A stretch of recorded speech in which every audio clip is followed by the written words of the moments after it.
You're listening to the audio production of J.R.R. Tolkien, The Mind Behind the Rings, published by Nelson Books and read by Christopher Ashman. To Jennifer, Calvin, Nevin Evangeline, and Charis, not all those who wander are lost. Introduction. The middle-aged man, a war veteran, a husband, and a father, sat making marks on papers that covered his desk in his warm study. Outside his window, he could see the green suburban countryside, but he could not afford the time to go outside and work in the garden that he loved, or even simply walk about. Though he loved these outdoors of England, there was no time. As with any other father, J.R.R. Tolkien needed to provide for his growing family.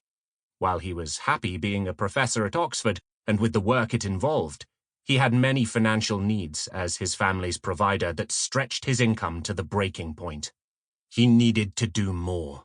So, when others had vacations or simply enjoyed the relatively slow summer days at Oxford, Tolkien graded exams as an external examiner for universities in Britain and Ireland, receiving the essay exams of students, grading them, and sending them back. He was more than qualified for the work, having acquired the advanced education that it required, but it was academia's version of manual labor. He later remembered the everlasting weariness of that annual task forced on impecunious academics with children. That summer day, in the midst of the dreary boredom of marking papers, Tolkien did something that changed his life. Working diligently on marking one of many exams, Tolkien came to the bottom of a page in the exam book, expecting more handwriting to read, evaluate, and mark when he turned it over. But the next page was blank. And for some reason, he took up his pen and wrote across the blank space, "In a hole, in the ground, there lived a hobbit."